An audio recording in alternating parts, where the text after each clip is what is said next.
Bonjour à tous et bienvenue dans cette nouvelle vidéo. Et aujourd'hui, dans ce nouveau retour déchetterie, nous avons trois PC de ce style-là. Bon, ça c'est le plus gros, et puis après on aura le plus petit qui est un Dell. Un Dell Dimension comme l'autre, mais en un peu plus compact. Et ensuite on verra une petite carte mère un petit peu sauvée à la rescousse. On verra bien par la suite. Bon, déjà pour commencer, nous avons ce petit HP Vectra avec un Pentium 3 et je vais décaler ça sur le côté, oui, avec Windows 2000 installé dedans. Donc je sais pas s'il fonctionne, mais on verra à l'intérieur après. Parce qu'avant tout, je vais poser la tour PC. Donc dedans, il n'y a que le chipset intégré, il n'y a pas vraiment de carte graphique à proprement parler. J'ai vu que nous avions un haut-parleur intégré aussi. Comme la plupart des PC de cette époque-là, il y avait des haut-parleurs intégrés. On a le lecteur, c'est un lecteur CD-ROM qui est ici de chez Goldsar. Le lecteur disquette, je sais pas. Et le disque dur m'a l'air d'être un disque dur de chez Seagate. Donc ce que je vais faire, je vais rapprocher tout ça et puis on va voir l'intérieur. Donc alors là, je pense que vous allez mieux y voir. Donc là, je suis en train de regarder si le micro enregistre bien ma petite voix. Donc je vais rapprocher le micro de temps à autre. Et le bras, voilà. Donc je vais faire comme ça. Hop, je vais enlever cette fameuse plaque. Voilà. Donc alors on va voir si le focus veut bien être avec nous aujourd'hui. Alors, je vais zoomer à l'intérieur. Voilà. Donc comme vous le voyez, nous avons le disque dur ici. Donc je peux appuyer, je vois que je peux appuyer. Bon bah voilà. Ah, donc j'avais pas vu que je pouvais appuyer. Je suis un gros nul. Un gros gudule. Alors le lecteur du disquette. Alors je vais débrancher ça. Alors le lecteur de disquette, il n'y a pas d'étiquette. S'il y en a une. J'essaie de regarder, mais je crois que c'est une marque que je connais. Bon, déjà le disque dur, oui, c'est un Seagate, c'est confirmé. Par contre, j'ai pas la capacité, c'est un de... Ça doit être un de 20 Go donc. Alors pour le disque dur, ça doit être un de 20 Go ou de 10 Go à peu près. Et le lecteur de disquette, c'est un de chez Mitsumi, d'après ce que je vois. Parce que le moteur me fait penser à du Mitsumi et le lecteur de disquette aussi me fait penser à du Mitsumi. Donc on n'a pas vraiment un lecteur de disquette tout pourri. Voilà, donc là j'ai reconnecté l'intérieur. Et aussi il y a un truc que vous allez voir. Hop, je baisse un peu le micro. Et vous voyez ici nous avons... hop, je vais... Ah là, ça sera peut-être mieux, vous allez mieux y voir. Ici on a un jumper en plus. Bon, jumper, un port qui va avec celui-là. Je pense que c'est pour les PCI X, pour spécial serveur. Je pense que les Vectra devaient être utilisés aussi en tant que serveur. J'essaie de voir si je peux enlever le truc à côté, mais ça a l'air d'être bien accroché. Donc je verrai ça après. Donc on va le tester après, on va le connecter à l'écran après vous avoir tout présenté. Donc voilà pour celui-là. Je vais juste reconnecter le disque dur. Je ne vais pas connecter le lecteur de disquette. Il n'y en a pas vraiment besoin. Je vais remettre la plaque et puis après on va passer à l'ordinateur de chez Dell. Donc alors nous revoilà maintenant avec le Dell Dimension 4500S. Donc sous un Pentium 4 en Windows XP. Alors après on va voir l'intérieur, mais il n'y a rien de bien foufou. Puisque je vais vous faire voir. Hop, le mec a arraché l'alimentation. Donc celui-là il est en Windows XP, récupéré comme ça aussi. On voit qu'on a ces ports là. Et celui-là, donc j'ai regardé sur la petite roue là. Là, ce port là il ne sert à rien parce qu'il n'y a pas de port AGP dans cette tour PC. Je recule un peu le micro parce que bon, ma jauge d'enregistrement est assez, me dit que c'est pas assez optimal. Donc alors on met en optimal. J'en étais où? J'étais en train de parler de oui, celui-là là. Il n'y a pas de port AGP dans ce modèle là de dimension. Donc je pense que ça doit pas être comme les Optiplex. Ou peut-être qu'il y a des dimensions qui ont des ports... tout simplement des ports AGP, ce qui peut arriver. Hop, ce que je vais faire, je vais relever le niveau. Et voilà, donc comme vous pouvez le voir, on n'a pas de disque dur. Donc là, le disque dur, il a été arraché. Alors si je le mets pas en face, ça risque pas de se voir. Là, le disque dur, il a été retiré. Et aussi un truc que l'on va voir tout de suite. Bon, bah, le temps de préparer tout ça, il y aura peut-être un petit cut, hein, on verra bien.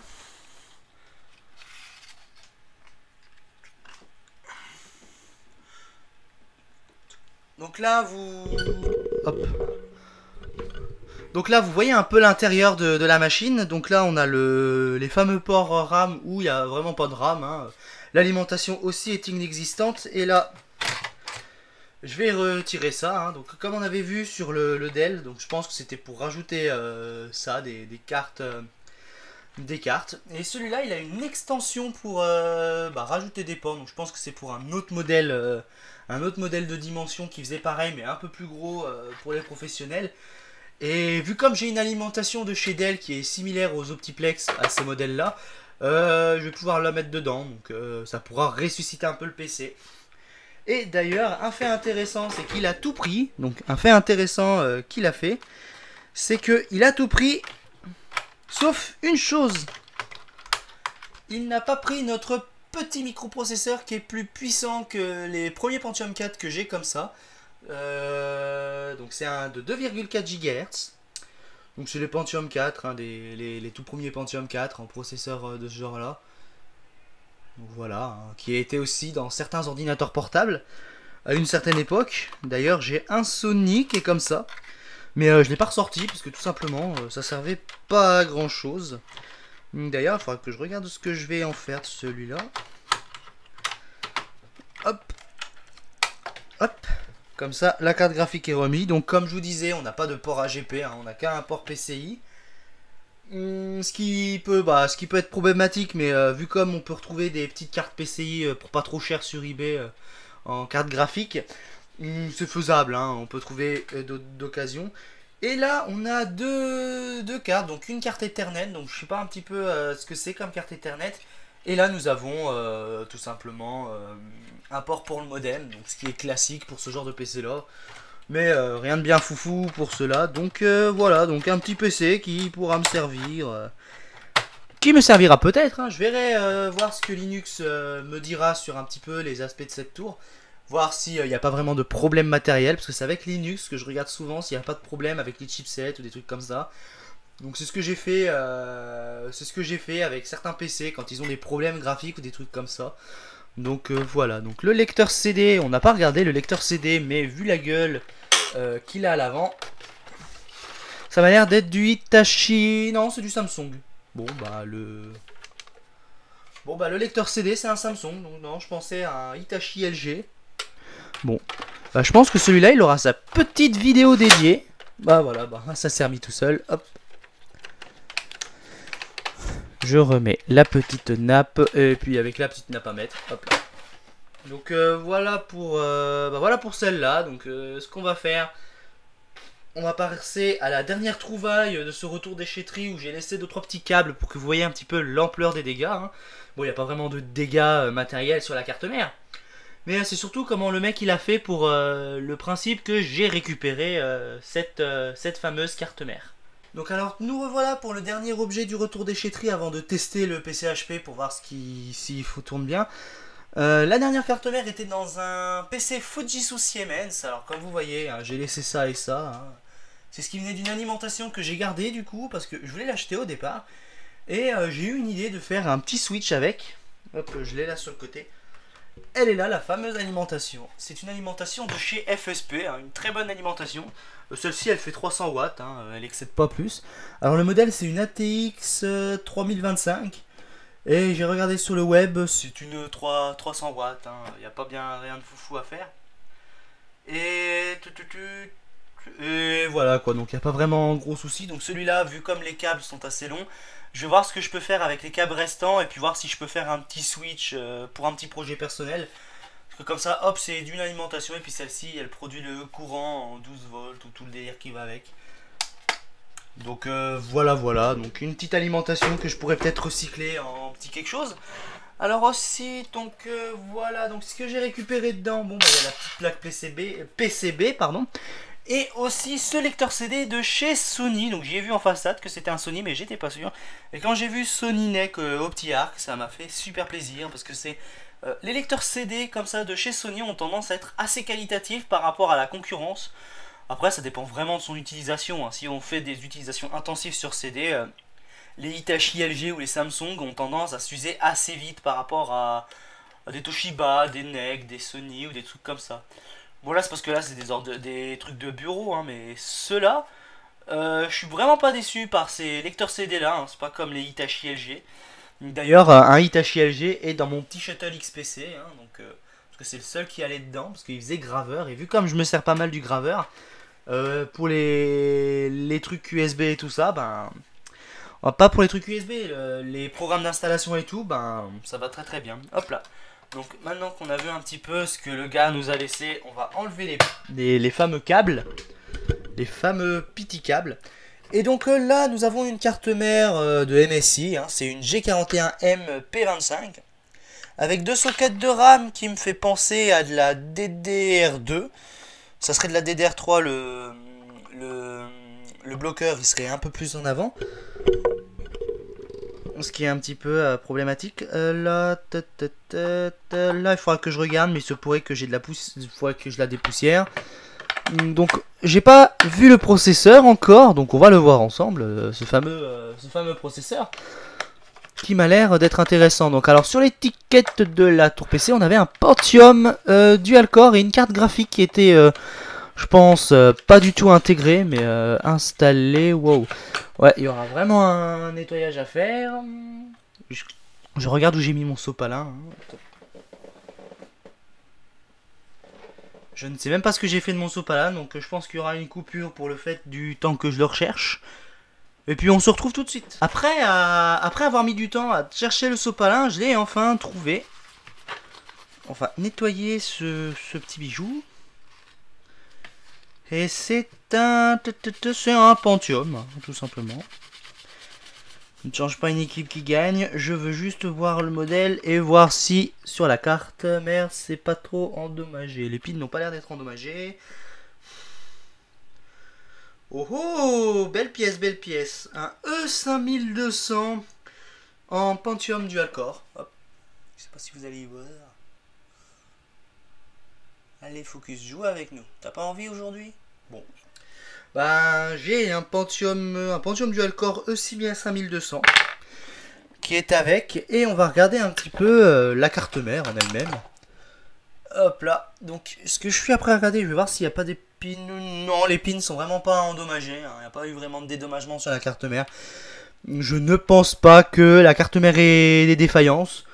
Ce que je ferai un test hors caméra pour voir ce qu'elle a dans le ventre et aussi sa compatibilité avec certains processeurs. Ce qui me permettra d'upgrader un petit peu la machine. Et puis je verrai ça, je pense, à tête reposée, hein, tranquillement, sans me soucier de ça. Donc voilà à peu près tout ce que j'ai trouvé en déchetterie. Il n'y avait pas vraiment grand chose. Faudra que je regarde un petit peu ce qu'elle a comme caractéristique, cette carte mère. Si je peux mettre au moins une barrette de 4 Go ici en DDR2, ça serait un petit peu sympa. Et d'ailleurs, j'ai une carte mère en DDR qui est à peu près du même style. Bon, c'est pas une MSI, mais c'est une de chez Gigabyte. Enfin, que j'avais parce que maintenant elle a clamsé. Je pouvais mettre de la RAM en ECC avec de la DDR, ce que je ne comprenais pas sur ce modèle-là, mais on pouvait mettre de la ECC, donc voilà. Ce qui m'a paru bizarre parce que la ECC n'est pas forcément compatible avec ces ports-là. Après, tout dépend de l'architecture, je pense. Hein. Donc, si des fois quelqu'un a plus de précision là-dessus, ben manifestez-vous hein, dans les commentaires. Les commentaires servent tout simplement à ça. Donc maintenant que j'ai fini ici, je vais connecter la tour HP et puis on va voir si celle-ci fonctionne. Donc alors nous revoilà avec ce fameux petit HP que je vais vous faire voir de suite. Voilà, donc il est connecté et j'appuie sur le petit bouton. Et...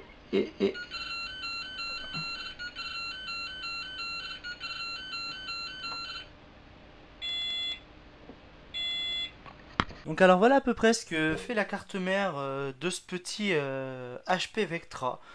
Donc je regarderai ça pour voir si c'est pas la RAM ou si c'est pas un problème avec le processeur ou la carte graphique en elle-même, hein, la carte interne. Et puis je vous dirai ça à l'occasion. Donc en tout cas, j'espère que cette vidéo vous aura plu. Et puis voilà quoi. Donc en tout cas, je vous dis à la prochaine. Et puis là, la vidéo que je ferai, ça sera sur les problèmes graphiques des tours passés. Allez, salut à tous. Donc alors je reviens en fin de vidéo pour vous dire que j'ai testé la carte mère MSI et elle n'a pas l'air de démarrer pour le moment, donc je vais attendre un petit moment avant de l'utiliser. Donc ça se trouve, c'est peut-être vu comme elle a eu de l'humidité, je pense que je vais attendre une semaine ou 2 semaines avant de l'utiliser. Et voilà, donc c'est tout. Tout ce que je sais, c'est que la RAM c'est de la DDR3, pas de la DDR2. Donc j'étais pas sûr, donc il y a de la DDR3. Et j'aurais plus qu'à tester pour voir si tout fonctionne. Et j'ai une bonne nouvelle concernant les alimentations que je vous avais présentées dans la dernière vidéo où je parlais des pièces que j'avais retrouvées à mon boulot, que j'avais retrouvées à mon boulot plutôt. Elles tournent toutes sans problème, donc ça me fait des alimentations pour faire des petits PC. Donc en tout cas, je vous dis à la prochaine pour une autre vidéo.